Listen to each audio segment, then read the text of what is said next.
ಪ್ರೀತಿಯ ವೀಕ್ಷಕರಿಗೆ Shankaranand TV YouTube ವಾಹಿನಿಗೆ ಸ್ವಾಗತ ಸುಸ್ವಾಗತ. ಇವತ್ತಿನ ವಿಡಿಯೋನಲ್ಲಿ ಶ್ರೀ ಕ್ರೋಧಿನಾಮ ಸಂವತ್ಸರ ಅಂದರೆ ಹೊಸ ವರ್ಷದ ಭವಿಷ್ಯ ಮಿಥುನ ರಾಶಿಯವರಿಗೆ ಯಾವ ರೀತಿಯಾಗಿರಬಹುದು ಅನ್ನುವಂತಹ ಮಾಹಿತಿಯನ್ನು ತಿಳ್ಕೊಳ್ಳೋಣ. ಅದಕ್ಕಿಂತ ಮುಂಚಿತವಾಗಿ ಯಾರಾದರೂ ಶಂಕರಾನಂದ ಟಿವಿ ಯೂಟ್ಯೂಬ್ ವಾಹಿನಿಯನ್ನು ಸಬ್ಸ್ಕ್ರೈಬ್ ಮಾಡ್ಕೊಂಡಿಲ್ಲ ಅಂದರೆ ಸಬ್ಸ್ಕ್ರೈಬ್ ಮಾಡ್ಕೊಳ್ಳಿ. ಪಕ್ಕದಲ್ಲೇ ಇರುವಂತಹ ಬೆಲ್ ಐಕಾನ್ ಒತ್ತಿ, ಅದರಿಂದ ನೆಕ್ಸ್ಟ್ ಅಪ್ಲೋಡ್ ಮಾಡುವಂತಹ ವಿಡಿಯೋಗಳು ನಿಮಗೆ ನೋಟಿಫಿಕೇಷನ್ನ ಮುಖಾಂತರ ಬಂದು ತಲುಪತ್ತೆ.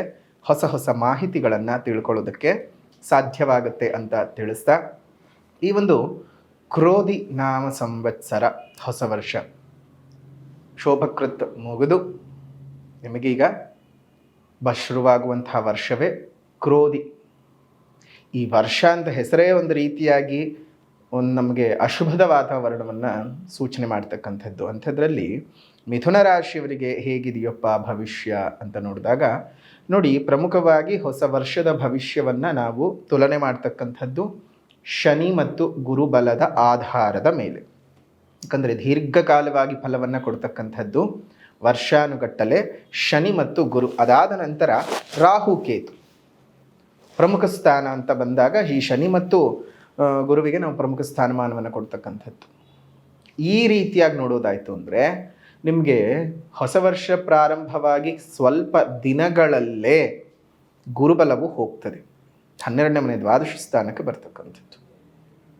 ಸೊ 12ನೇ ಮನೆಗೆ ಗುರುಬಲ ಒಂದು ಪ್ರವೇಶ ಮಾಡೋದ್ರಿಂದ ಗುರುಬಲವನ್ನು ನೀವು ಕಳ್ಕೊಳ್ಬೇಕಾಗ್ತದೆ.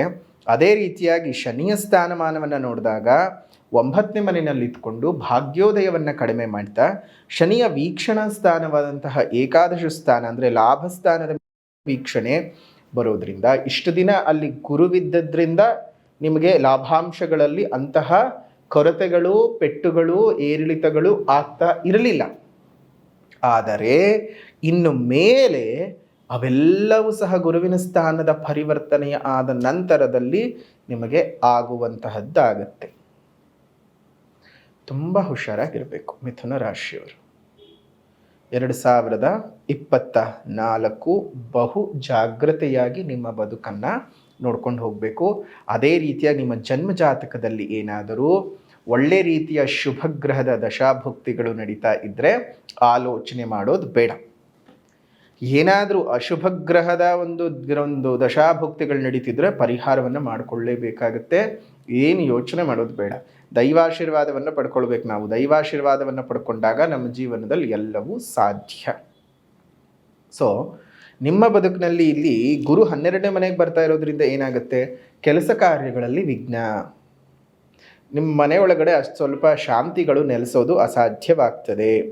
ಆದರೆ ಇಲ್ಲಿ ಕೇತುವಿಯು ಸಹ ನಿಮಗೆ 4ನೇ ಮನೆಯಲ್ಲಿ ಇರ್ತಕ್ಕಂಥದ್ದು ಕುಟುಂಬದಲ್ಲಿ ಕಲಹಗಳು ಉತ್ಪತ್ತಿ ಮಾಡ್ತಾ ಹೋಗುತ್ತೆ. ಆದರೆ ಗುರುವಿನ ವೀಕ್ಷಣೆ ನಿಮಗೆ ಮೇನಲ್ಲಿ ಬರೋದ್ರಿಂದ 12ನೇ ಮನೆಗೆ ಬಂದು ಇಲ್ಲಿ ನಿಮ್ಮ 4ನೇ ಮನೆಯ ಮೇಲೆ ಪ್ರಭಾವವನ್ನು ಬೀರೋದ್ರಿಂದ ಆ ನಂತರದಲ್ಲಿ ಮೇಯಿಂದ ಒಂದು ಸ್ವಲ್ಪ ಪ್ರಭಾವದಲ್ಲಿ ಮನೆಯ ಒಳಗಡೆ ಕಲಹಗಳು ತಪ್ಪೋದು, ಇದ್ದಕ್ಕಿದ್ದ ಹಾಗೆ ಏನೇನೇ ಕಷ್ಟಗಳು ಬಂದರೂ ಸ್ವಲ್ಪ ಮಟ್ಟಕ್ಕೆ ನಿಮಗೆ ತೊಂದರೆ ತಾಪತ್ರಗಳಿಂದ ಆಚೆ ಬರುವಂಥದ್ದು. ಆದರೆ ವ್ಯಾಪಾರ ವ್ಯವಹಾರಗಳಲ್ಲಿ ನೀವು ಅಂದುಕೊಂಡಷ್ಟು ಮಟ್ಟಕ್ಕೆ ನಿಮಗೆ ಒಳ್ಳೆಯದು ನಡೆಯೋದಿಲ್ಲ.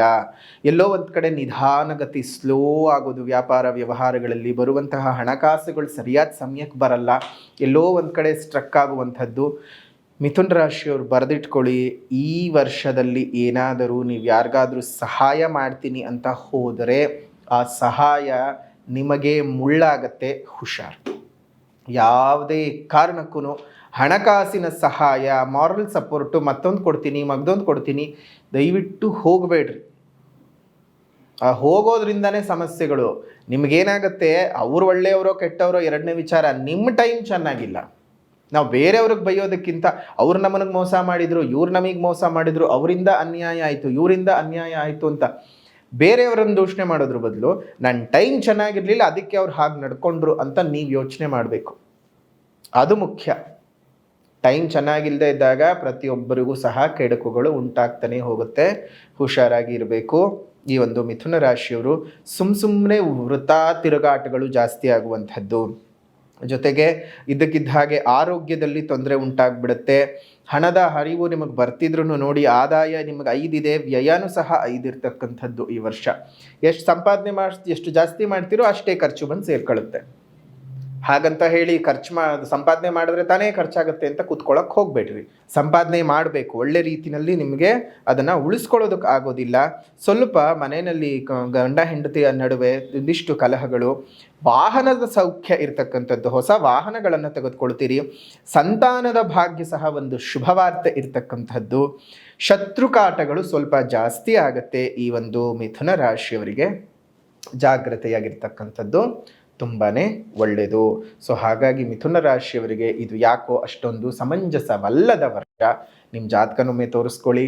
ಅದೇ ರೀತಿಯಾಗಿ ನಿಮಗೆ ಪರಿಹಾರದ ಅವಶ್ಯಕತೆ ಇದೆ. ಹಾಗಾಗಿ ದಿನಾಂಕ 8ನೇ ತಾರೀಕು 5ನೇ ತಿಂಗಳು 2024 ಚೈತ್ರ ಅಮಾವಾಸ್ಯೆ, ಮೇನಲ್ಲಿ ಇರುವಂತಹ ಚೈತ್ರ ಅಮಾವಾಸ್ಯೆಯ ದಿವಸ ಶ್ರೀ ಲಲಿತಾ ಮಹಾಯಾಗವನ್ನು ನಾವು ಏರ್ಪಾటు ಮಾಡಿದ್ದೇವೆ. ಶ್ರೀರಂಗಪಟ್ಟಣದ ಗೌತಮ ಕ್ಷೇತ್ರವಾದಂಗಿರ್ತಕ್ಕಂತಹ ಗೌತಮ ಮಹರ್ಷಿಗಳೇ ಸ್ಥಾಪನೆ ಮಾಡಿರ್ತಕ್ಕಂತಹ ಶ್ರೀ ಲಕ್ಷ್ಮೀ ನರಸಿಂಹಸ್ವಾಮಿ ದೇವಸ್ಥಾನದಲ್ಲಿ ನಾವು ಆ ಕಾವೇರಿ ನದಿಯ ತೀರದಲ್ಲಿ ಒಂದು ಮಹಾಯಾಗವನ್ನು ಏರ್ಪಾಟು ಮಾಡಿದ್ದೇವೆ. ಹಲವಾರು ಜನ ಗಣ್ಯರು ಬರ್ತಾ ಇದ್ದಾರೆ. ತಾವು ಸಹ ಬಂದು ಪಾಲ್ಗೊಂಡು ಅಮ್ಮನವರ ಕೃಪೆಗೆ ಪಾತ್ರರಾಗಬೇಕು. ನಿಮ್ಮ ಕೈಲಾದ ಸೇವೆಯನ್ನು ಅಮ್ಮನವರಿಗೆ ಮಾಡಿಸ್ಕೊಳ್ತಾ ಬನ್ನಿ. ಎಲ್ಲ ರೀತಿಯಿಂದಲೂ ನಿಮಗೆ ತೊಂದರೆ ತಾಪತ್ರೆಗಳಿಂದ ಆಚೆ ಬರುತ್ತೆ. ದಿನಾಂಕ 8ನೇ ತಾರೀಕು 5ನೇ ತಿಂಗಳು 2024 ಚೈತ್ರ ಅಮಾವಾಸ್ಯೆಯ ದಿವಸ. ಮರು ದಿವಸವೇ ನಮಗೆ ಚೈತ್ರ ಮುಗಿದು ವೈಶಾಖ ಶುರುವಾಗುವಂತಹ ಆ ಸಂಧಿಕಾಲದಲ್ಲಿ, ಅಮಾವಾಸ್ಯೆಯ ಪರ್ವಕಾಲದಲ್ಲಿ ಮಾಡ್ತಾ ಇರತಕ್ಕಂಥದ್ದು. ಏಕೆಂದರೆ ಗುರು ಶಾಂತಿಯೂ ಆಗಬೇಕಾಗಿದೆ, ನಿಮಗೆ ಶನಿ ಶಾಂತಿಯೂ ಆಗಬೇಕಾಗಿದೆ. ಅಷ್ಟೊಂದು ಸಮಂಜಸವಲ್ಲ.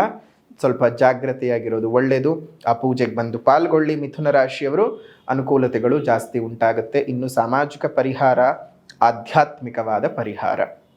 ಈ ಒಂದು ಸಂದರ್ಭದಲ್ಲಿ ಎಲ್ಲರೂ ಅಷ್ಟೇ ಪ್ರಕೃತಿಯನ್ನು ಉಳಿಸೋಣ, ಪ್ರಕೃತಿಯನ್ನು ಬೆಳೆಸೋಣ. ಸಾಧ್ಯವಾದ ಕಡೆ ಗಿಡಗಳನ್ನು ನೆಟ್ಟು ಪೋಷಣೆಯನ್ನು ಮಾಡೋಣ. ಮುಂದಿನ ಪೀಳಿಗೆಗೆ ನಾವು ಫೋಟೋಗಳಲ್ಲಿ ತೋರಿಸ್ಬೇಕಾಗತ್ತೆ. ನಾವು ಸಿಲಿಂಡರ್ ಕ್ಯಾನ್ಗಳನ್ನು ಹಿಂದ್ಗಡೆ ಆಕ್ಸಿಜನ್ ಸಿಲಿಂಡರ್ ಕ್ಯಾನ್ಗಳನ್ನು ಹಾಕ್ಕೊಂಡು ಓಡಾಡೋ ಪರಿಸ್ಥಿತಿ ಬಂದರೂ ಆಶ್ಚರ್ಯ ಪಡಬೇಕಾಗಿಲ್ಲ. ಇದೇ ರೀತಿಯಾಗಿ ಮುಂದುವರೆದ್ರೆ ಆ ಪರಿಸ್ಥಿತಿಗೆ ಹೋಗೋದು ಬೇಡ. ಎಲ್ಲ ಕಡೆ ಸಾಧ್ಯವಾದ ಕಡೆ ಗಿಡಗಳನ್ನ ನೆಟ್ಟು ಪೋಷಣೆ ಮಾಡಿ ಮರಗಳನ್ನಾಗಿ ಬೆಳೆಸೋಣ. ನಿಮ್ಮ ಮನೆ ಮುಂದೆ ಮತ್ತು ಮೇಲ್ಭಾಗದಲ್ಲಿ ಒಂದು ಸಣ್ಣ ಸಣ್ಣ ಕುಂಡಗಳಲ್ಲಿ ನೀರನ್ನು ಇಡ್ತಾ ಬನ್ನಿ.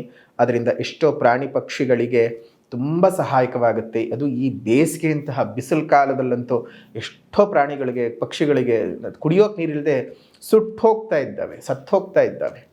ನಮಗೆ ಬಿಸಿಲು ಒಂದು ನಿಮಿಷ ಆಚೆಗೆ ಹೋದ್ರೆ ಬಿಸಿಲು ಅಂತ ಒಳಗಡೆ ಬಂದು ಸೇರ್ಕೋತೀವಿ. ಅಂಥದ್ರಲ್ಲಿ ಆ ಪ್ರಾಣಿ ಪಕ್ಷಿಗಳು ಎಲ್ಲಿ ಹೋಗಬೇಕು?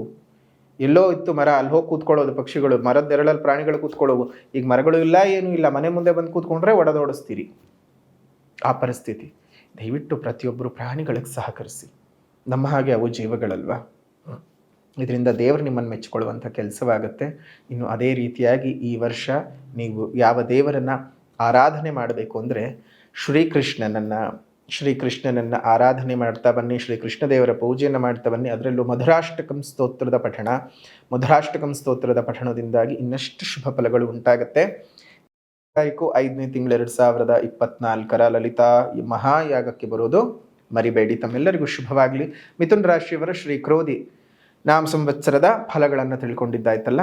ವಿಡಿಯೋ ಇಷ್ಟ ಆದರೆ ಲೈಕ್ ಮಾಡಿ, ಶೇರ್ ಮಾಡಿ, ಕಮೆಂಟ್ ಮಾಡಿ. ಮತ್ತೆ ಮುಂದಿನ ವಿಡಿಯೋನಲ್ಲಿ ಭೇಟಿ ಮಾಡ್ತೀನಿ. ಅಲ್ಲಿವರೆಗೂ ನಮಸ್ಕಾರ. ಲೋಕ ಸಮಸ್ತ ಸುಖಿನೋ ಭವಂತು, ಸಕಲ ಸನ್ಮಂಗಳಾನಿ ಭವಂತು, ಸರ್ವೇ ಜನಾಃ ಸುಖಿನೋ ಭವಂತು, ಸಮಸ್ತ ಸನ್ಮಂಗಳಾನಿ ಭವಂತು.